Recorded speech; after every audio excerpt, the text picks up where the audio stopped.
Hello and welcome everyone to Speak More Fluently. Hi there. Today we're taking a deep dive into something, well, really quite transformative for your English. The power of storytelling. We're going to explore how, weaving stories into how you speak isn't just about sounding interesting. No, not at all. It's actually a surprisingly effective way to boost your fluency, make your English stick, and really connect better.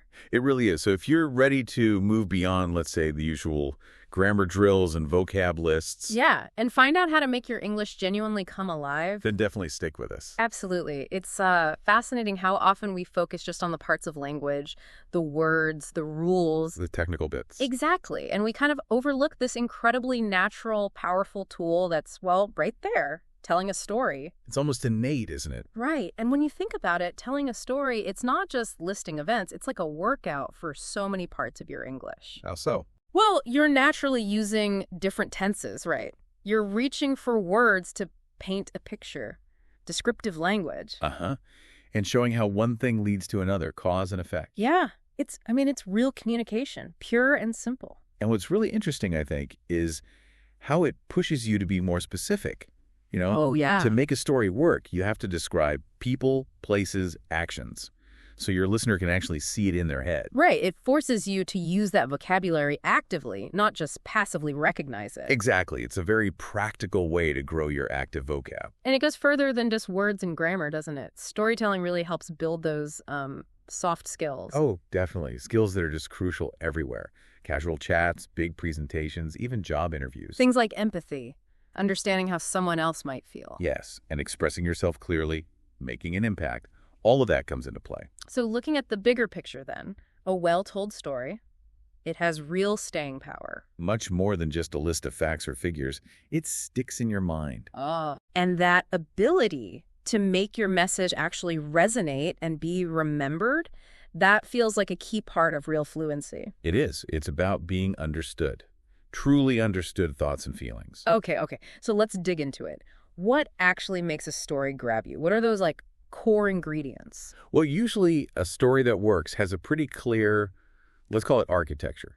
Think distinct stages. Stages. Yeah. You've got the setup, right, where you introduce the who, what, where, when. You're laying the groundwork, setting the scene. Right, like in a movie. You need that context first. Precisely. Then you move into the middle bit, the development. And this is usually where things take a turn. The interesting part. Yeah, a problem comes up or a challenge, maybe something unexpected happens. Yeah. This creates the intrigue. It keeps you listening. That makes total sense. It's that little disruption, that bit of what happens next that pulls you in. Exactly right. And then you need the resolution. The problem gets sorted, or the challenge is met, or, the consequences play out. So some kind of ending. Yeah. Closure. Some kind of conclusion, yeah. Yeah. Even if it's just a small reflection or a feeling. Yeah. These are wrapped up somehow. Okay, so beginning sets the scene, middle introduces a problem or change, end provides resolution. Simple, but sounds effective. What else? Characters. Characters that feel, well, real, relatable. You want your listener to actually care, even just a little, about the people involved. Yeah, how do you do that? Specific details are key. Instead of it just saying, my colleague, try something like, my colleague Dave, the one who always wears those bright yellow socks and never stops talking about coffee. Yeah, okay, yeah. It's those little quirks, those memorable bits that make them jump out. It creates a mental picture. Exactly. And this is where that descriptive language really shines. The more vivid you are, the easier it is for your listener to imagine them. Got it. Structure, relatable characters. What's next on the essential list? Well, we touched on it, some kind of conflict or tension. If everything just goes smoothly, frankly, it's a bit boring. Something needs to go slightly wrong or be uncertain. It doesn't need to be, a huge drama. Like missing a train. Or the dog eating your homework, that kind of thing. Exactly. Forgetting a meeting, a sudden change of plans. Small things work perfectly. It just creates that little hook. Makes us wonder, okay, what now? Right, that sense of anticipation and then emotion. Oh, vital. How did you feel? Were you nervous, excited, embarrassed, surprised? Sharing those feelings is what truly brings a story to life. We're not just saying, I was sad. No. Show it, describe it. Like, I just slumped onto the couch and stared at the wall for an hour instead of just, I felt down. Show, don't just tell. Showing versus telling. That's a classic. It lets the listener feel it with you. Okay, so knowing these elements, how can learners actively use this? Great question. Well, one really practical technique is using time markers, words that guide the listener. Like one day, or suddenly the next morning, after that, a few moments later. They organize the events, create a clear timeline. But like little signposts, keep you on track. Exactly. They help the story flow naturally, stop it sounding like just a list of things that happened. Makes sense. One morning I was walking when suddenly, yeah, that flows much better. It really does. Okay, another technique that jumped out was thinking about pace and pauses. Yes, so important. It's not just what you say, but how fast or slow and when you pause. So varying the speed. Absolutely. Maybe speed up a bit for exciting parts, then slow right down for dramatic or emotional moments. Build suspense. And pauses. They can be powerful. Incredibly powerful. A well-timed pause just before you reveal something important. It builds tension. Like that example. And then the door creaked open. That little silence. Yeah. I looked inside, and you won't believe what I saw. That pause makes you lean in, doesn't it? Gives the listener a split second to wonder. It really does. Very theatrical almost. It can be. And then link that to your tone of voice. Ah, right. Avoiding the monotone. Crucial. We often focus so much on the right words, we forget how we sound. Let your voice reflect the situation. Softer for sad parts, maybe louder for surprise or anger. Exactly. Think about saying, "No way." You wouldn't say it flat, would you? Versus maybe whispering, "I've been waiting for this moment." Tone animates the story. It really does. And what about nonverbal stuff? If you're face-to-face or on camera? Good point. Gestures, facial expressions, they add another whole layer. Raised eyebrows for surprise, a shrug, using your hands to show size or direction. All of it. It boosts understanding and expressiveness, even if your English isn't perfect yet. It helps bridge gaps. Okay, and maybe one of the most practical tips. Keep it personal. Yes.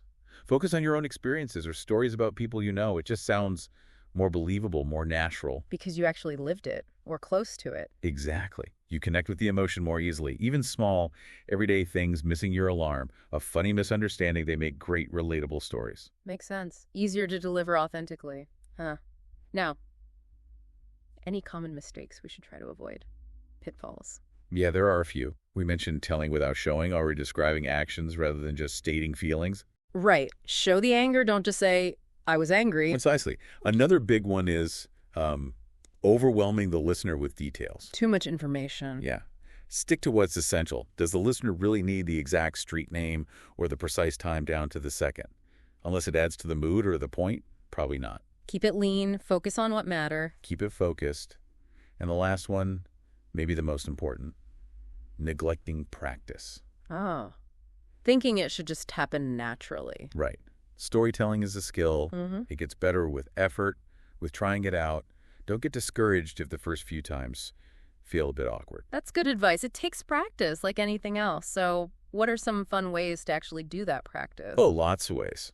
One I like is using pictures as prompts. Find an interesting photo and just make up a story about it. Ooh, I like that. Gets the imagination working. Totally. Or use story cubes or cards. You know, those things with different pictures or words on them. Yeah.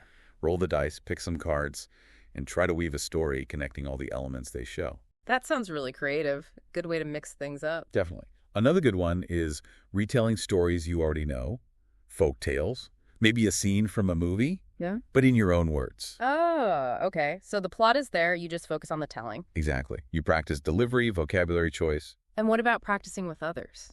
Story circles can be great for that. Each person adds a sentence, building a story together.